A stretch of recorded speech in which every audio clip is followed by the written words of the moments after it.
Good morning. My name is Holly Rotundi, and I'm the executive of the Friends of the National World War II Memorial. During this very difficult time for our nation and the world, thank you for joining us virtually to mark the 75th anniversary of Operation Varsity, a successful airborne operation launched by U.S., British, and Canadian Allied troops involving more than 16,000 paratroopers and several thousand aircraft. It was the largest airborne operation in history to be conducted on a single day and in one location.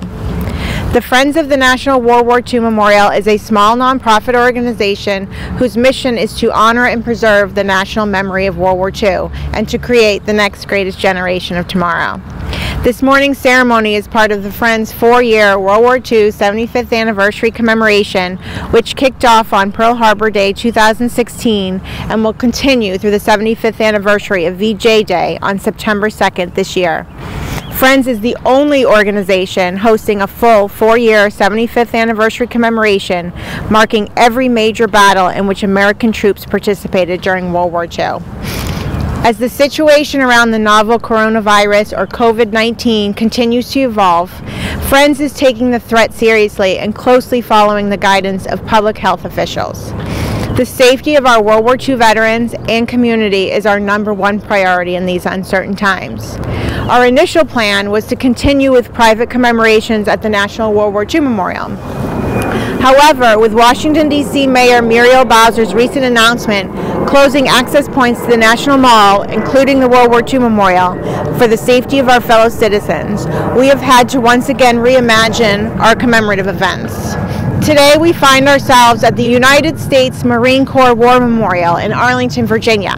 The memorial, which honors all Marines who have given their lives in defense of our nation, is often referred to as the Iwo Jima Memorial, as it was inspired by the iconic 1945 photograph of 6 Marines raising a U.S. flag atop Mount Suribachi during the Battle of Iwo Jima in World War II. Since we can't be at the World War II Memorial today, we thought this would be an appropriate place to mark such a significant World War II campaign. Despite the necessity to social distance and stay at home as much as possible right now, Friends still wanted to ensure that every World War II veteran and all the families of those who served and sacrificed know that we remember them. On March 24, 1945, Allied paratroopers conducted Operation Varsity as part of an Allied push across the northern Rhine River into Germany. With German forces pushed back to their home borders, the Allies could at last plan their assault across the Rhine into Germany itself. German counteroffensives into the Ardennes and Alsace put these plans temporarily on hold, but the reduction of these gains in early 1945 eliminated this hurdle. Many obstacles, including the Rhine's treacherous terrain and the Wehrmacht dug into the river's natural defenses, still loomed before the Allies.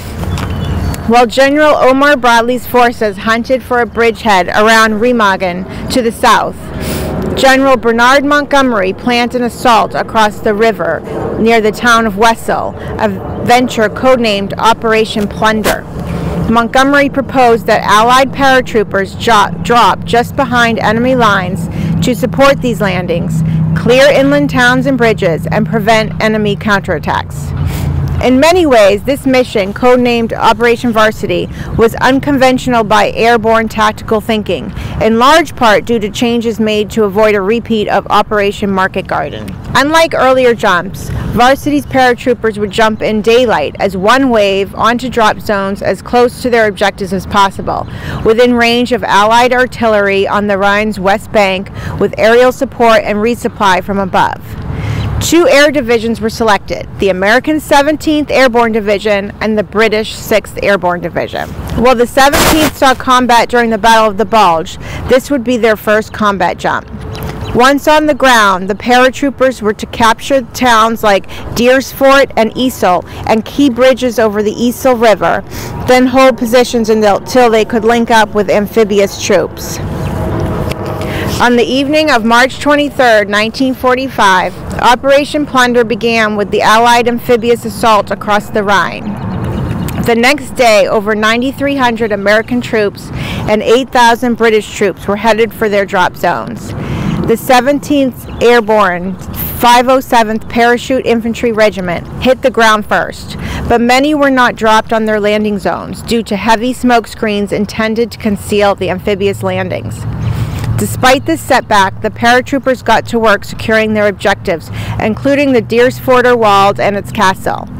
Meanwhile, the 513th Parachute Infantry Regiment encountered much more enemy anti-aircraft fire.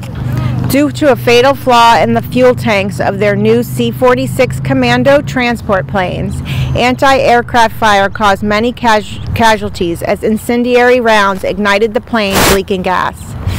19 of the unit's 72 commandos were lost, with 14 of them going down in flames and 38 more were damaged.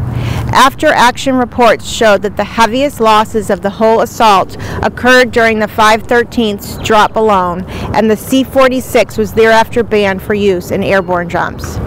On the ground, many 513 paratroopers were also dropped a few miles away from their landing zones, with some even landing on British targets. Nevertheless, the 513th assembled where they landed and pushed southwards their objectives, reaching the town of Easel by the end of the day.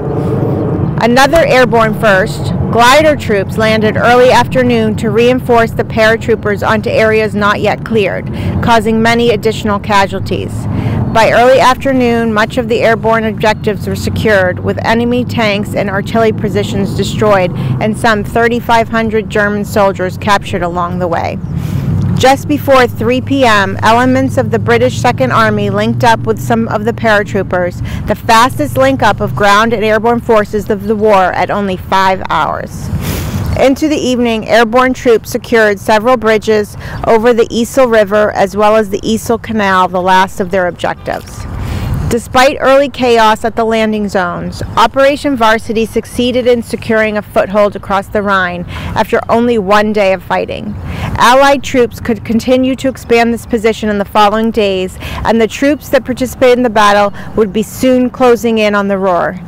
The British 6th Airborne took some 1,400 casualties, while the American 17th Airborne lost around 1,300.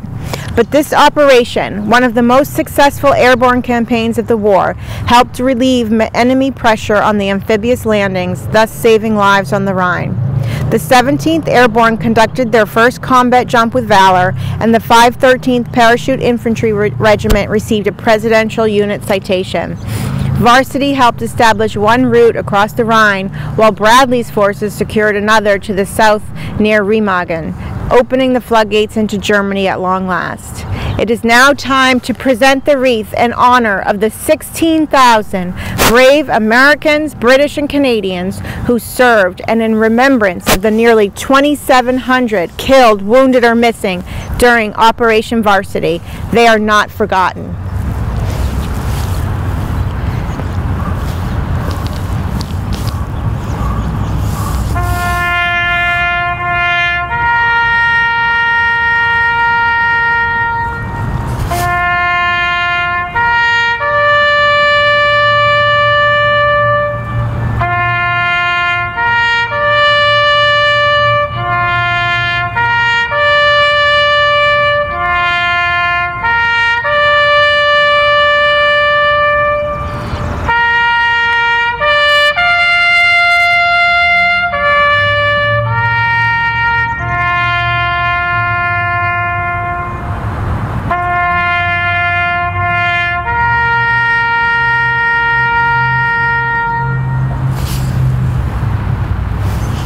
This concludes our ceremony. Thank you again for joining us today virtually. I send you all my best wishes during this trying time.